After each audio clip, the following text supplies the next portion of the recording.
Just about 10 years ago, I pollarded this balsam poplar, and 5 years ago, you can see these branches that are broken off, but they're not actually broken. I hinge cut them. I just cut them like 3/4 of the way through and bent them down. And for a while they lived, but what it really did was it sent out a lot more shoots. So right now there's 1, 2, 3, 4, 5, 6, 7, 8, 9 living shoots coming out of that pollard. But there's definitely a big one in the middle that's the lead. So I'll hinge cut the bigger ones. Or maybe I should maybe just cut this all off. Cut the whole thing off. See what happens. Grow more shoots. Very interesting. So I did it to a couple other ones in here, smaller ones, and they didn't have quite the production of shoots. So this winter, I'm going to go ahead and go through this and cut it all back again. Here's one that actually died.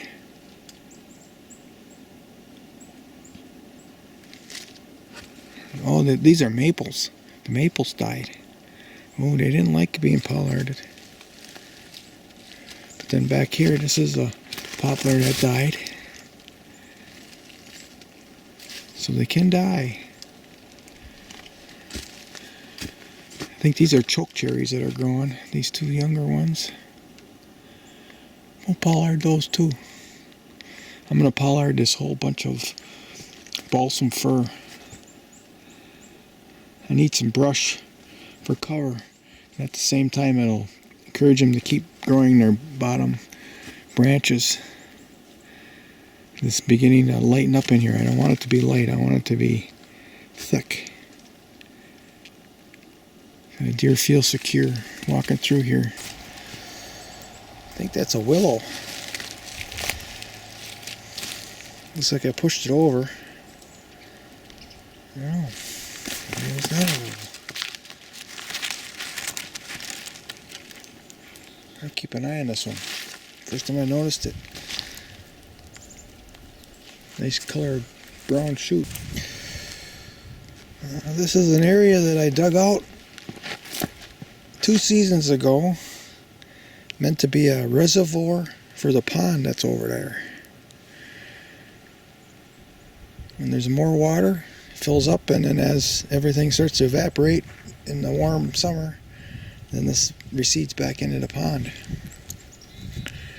helping the pond keep a higher level for a little longer time. But I think I'm going to make it deeper and add some more to it.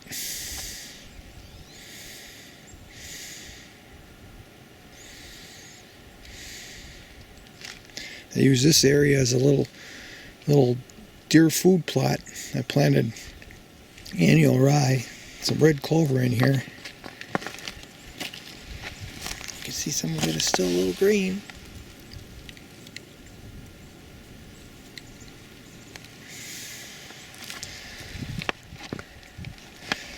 I'm also going to dig out an area over there as another reservoir.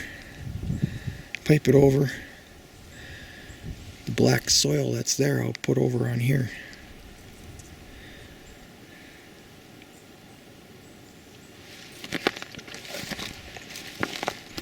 Here's the clay dome. You can see the area that I caged. That's chicory growing in there with the broader leaves. I can see clovers in there. And then the same seed mix was over here where the deer have just kept it grazed right down to the ground.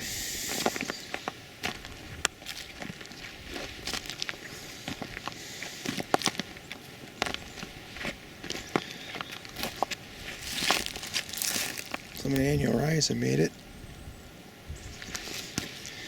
I got spring rye in there, and I'm hoping there's a lot of spring rye in here. See it? Looks like it's doing good. I want some seed next year in the milk stage for fermenting. That was really good. I did that last year as an experiment. So there's 1 bed, 2 beds, 3 beds, 4 beds with winter rye in it. Or it's planted thicker than in the area where I consider it's a deer food plot. This rye definitely can take all that hard deer browsing, and it comes back. It'll come up early this spring, and it'll give them some more fresh food, and it'll keep growing anyway. And then when the entire forest begins to leaf out and the deer have all their food all over the place, then they leave it alone.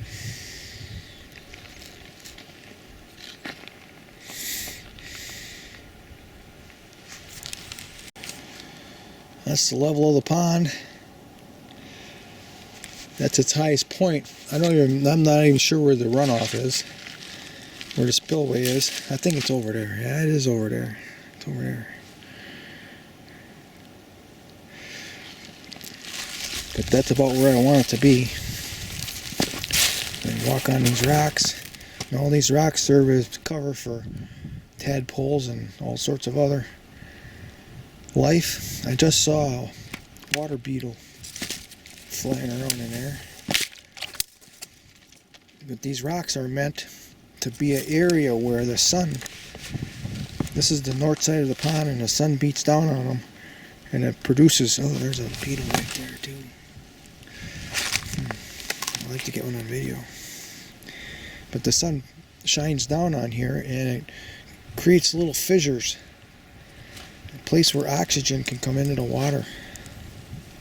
That's why I piled these rocks up here.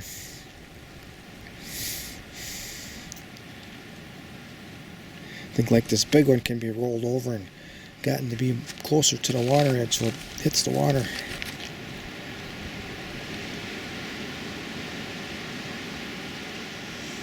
Those cages I had in there because the tadpoles wouldn't be predated on from the birds. They would come in there, there's a little shelf under there, which I dare say is 2 feet deep. So that's you know, the water level was maybe another half a foot below that, so that's 2.5 feet that it dropped. But anyways, that shelf, they like to get up on that shelf, and they're probably feeding on algae or whatever. And I think they were very susceptible to getting predated on. So I got the cage there, and I got another cage over here. You can barely see it. Tadpole protection.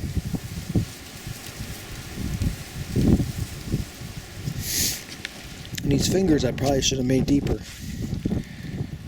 More water.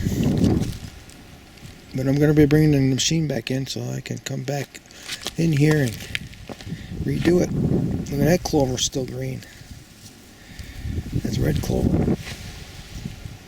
The water's edge.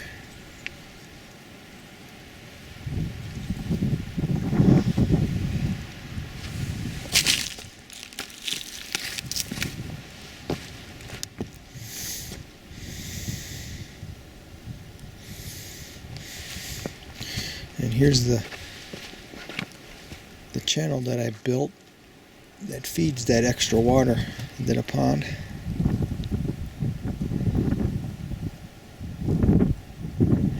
As dry as it was last summer, it makes me feel like digging that deeper too, to have more water. There are all these fingers. There's actually a schematic in Permaculture Designer's Manual that showed ponds with fingers like this, producing more edge, because the edge is where life likes to be.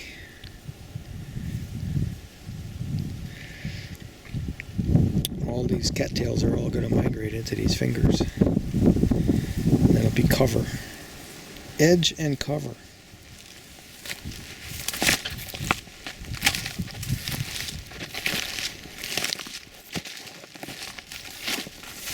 Finger after finger after finger.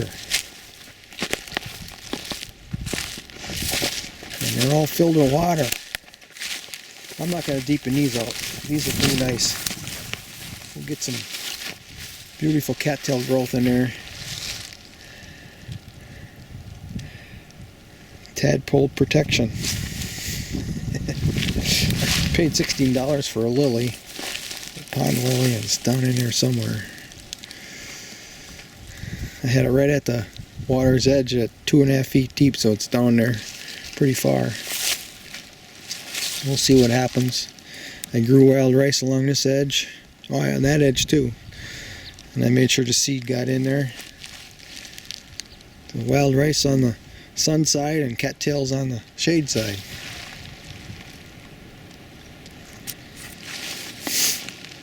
Great experiments. I love this. And I have honey locusts growing in here, and I can see they're alive.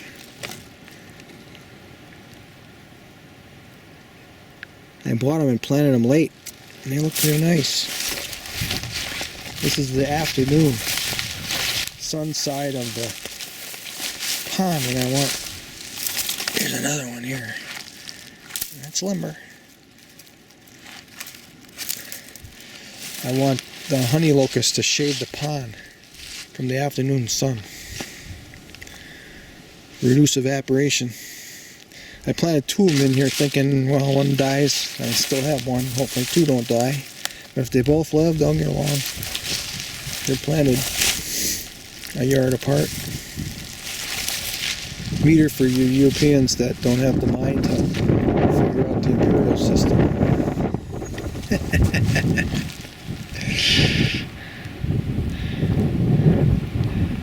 Yeah, that's pretty nice right here.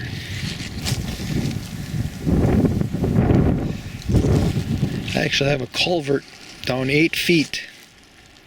So 8 feet deep. And it connects to this side. This is the swamp side. This is where the water comes from. There's a gravel seam, like about 3 feet deep. And I don't know how deep it goes into this, but that's where the water's coming out of.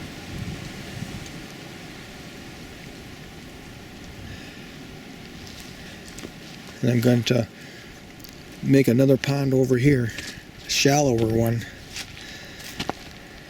And then that's going to feed this pond, which is going to feed the larger pond. This pond on the west side is heavily shaded.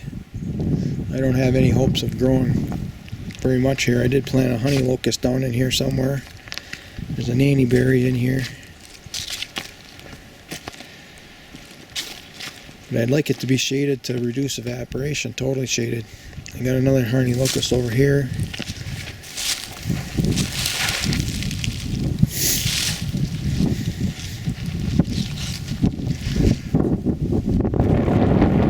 Hold water. That's what I'm going to do. It wasn't long ago, and like maybe 10 years ago, this tamarack was pretty small. I like tamaracks. And I put these balsam fir tops around them to keep the white-tailed bucks from rubbing the bark off with their antlers. They do that right before the breeding season. They do a lot of it. Mark their territory sort of thing and get aggressive, getting ready to fight off other bucks or the does. But those balsam tops did their job. It's growing pretty nice.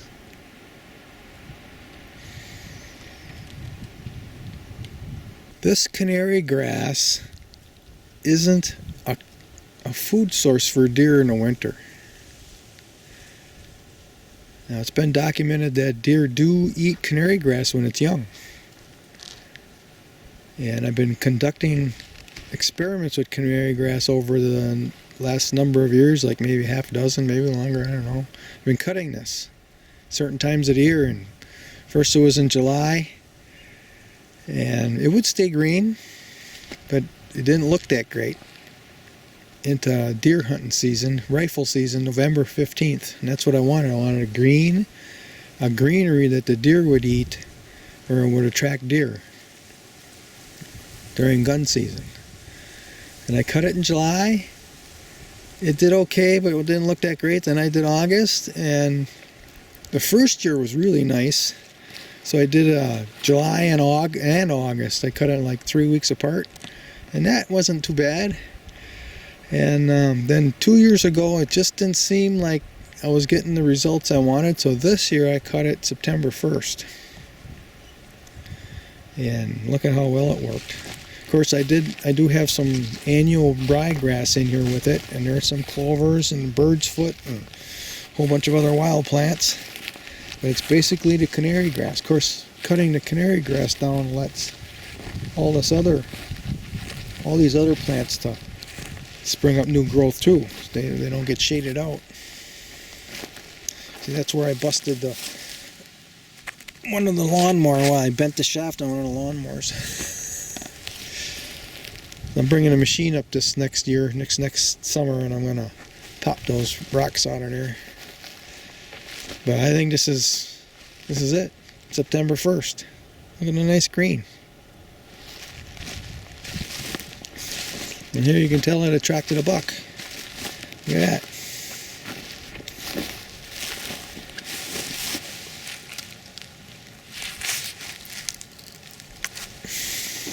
The neighbor's got all the bucks shot off now. I don't see any in the cameras anymore. 2 6-pointers, 2 7-pointers, and an 8. I was getting, and none of them I was interested in shooting any of them. None of them were big enough, old enough. But there's so many little plots, little 40-acre plots, even the bigger plots. Well, there's not really that many deer, you know.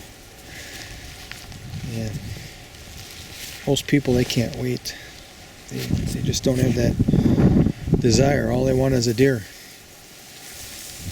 And there's even people who'll put up a spike on a wall. I mean, I used to do that, so I'm not dissing it. That's the way it is. I used to be like that, but I got over it because I got lots of them, lots and lots of them. And I might have shot 30 bucks. Off this land, I might have shot 15 or 20. And nothing big. One maybe that I can consider an old deer. All the rest of them are younger deer. I was cutting this too. I decided to let it go and see if it would provide a bedding area. Put some balsam segments in here with the branches. Right there's a bed.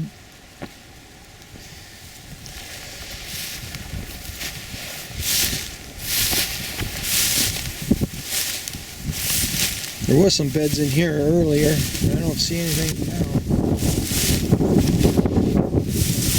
I was kind of thinking they'd bed right here, but I don't see a bedding spot there. Just one bedding spot.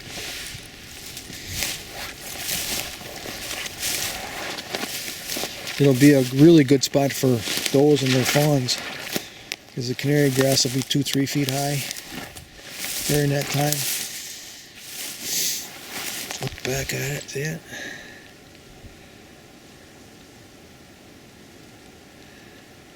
This is like a fawning area.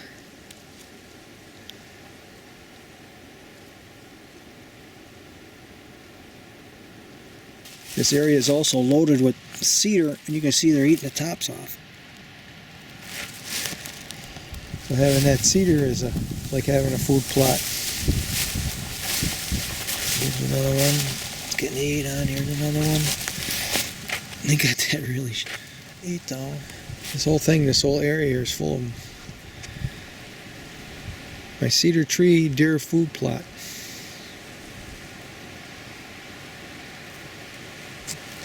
Diversity. This is a wild planted white pine. White pine isn't really good for much other than wood.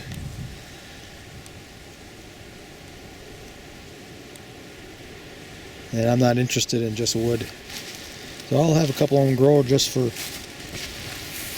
it's a natural tree for around here sort of thing. But I'm not encouraging white pine to grow. I'm just not interested in it. Maybe get a half dozen on this 40 acres, that's enough. I'd rather have Swiss stone pines and Korean nut pines because they grow a crop. Speaking of Swiss stone pines, look at that one. Woo! That is like 12 years old or something like that. That's all the bigger it's got. That's pretty good. I have 3 of them that are alive. I need to plant more. And there's some of the young bucks that I've shot here. That might be considered an older buck. I actually composted that head. I think that was 2015 or something. Last minute of the last day.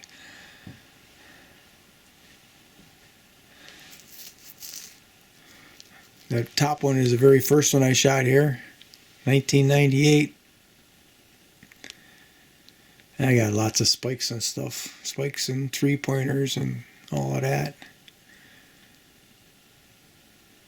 That was in the beginning. I would shoot whatever came. The beginning when I owned this property. Here's a spike I never put up anywhere. Another one. Had that outside for a long time. There might be 7 or 8 of those ones I shot. There's one hanging out on the pole. One of these, that's a public land buck right there. That's my only Michigan public land buck right there. Got a video on that one, 2012. 1, 2, 3, 4, 5, 6, 7, 8, 9, 10 of them up there. If I bring that other one in, that'd be 11. And all those little ones, yeah, close to 20. Probably like 17 or 18 on this property since 98. 25 years. But I haven't shot any since 2018 now. I've stopped shooting them. I'll shoot this. If I see another one like that, I'll take that. But that's another thing around here is not a lot of broad tines. Yeah.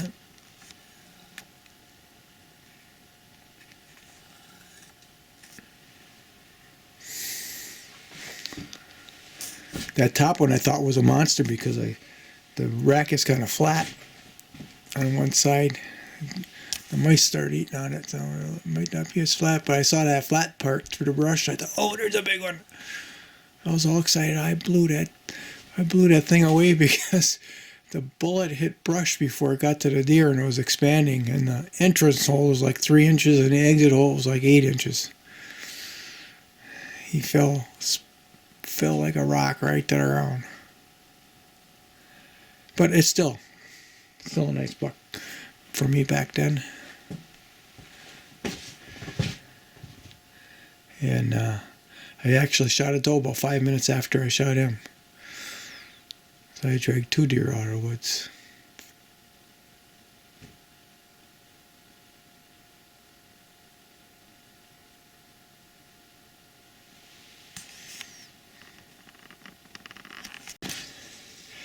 Yep, I'm just an okay hunter. Speaking of okay, there's these young guys that put together a podcast, and I've been listening to them on YouTube, and that's what their name is, Okayest. O-K-A-S-T, I think, Okayest Hunters. And they have their podcast Tuesday at, I think, 7 Central time, 6 or 7 Central time.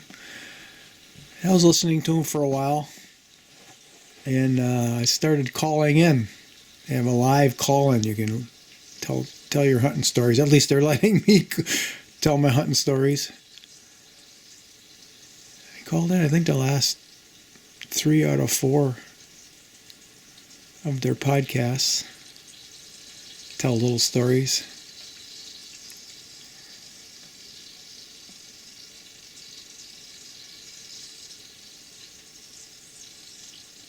Well, it's an OK Hunter wall right here.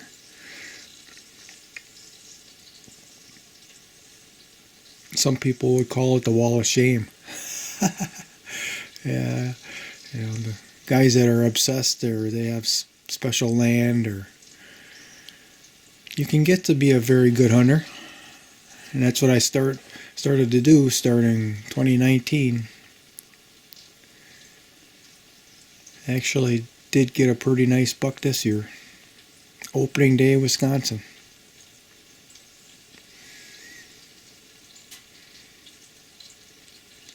But every one of these deer gave me a big thrill to harvest.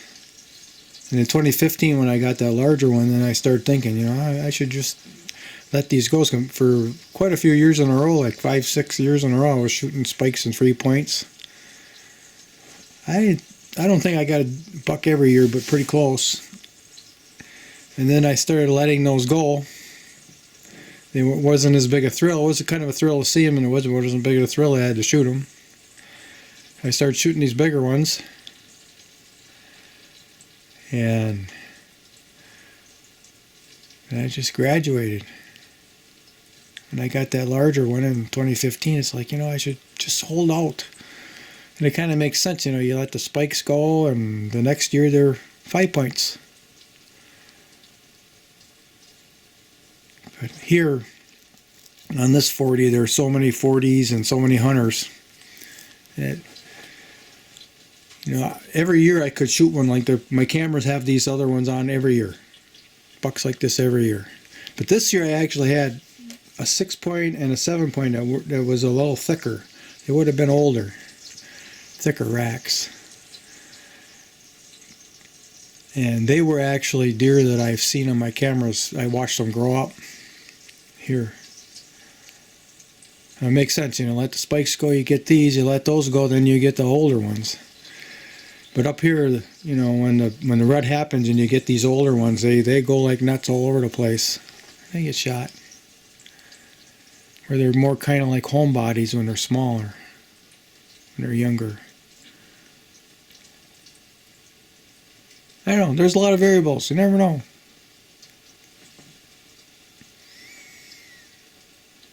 But these are all Michigan deer.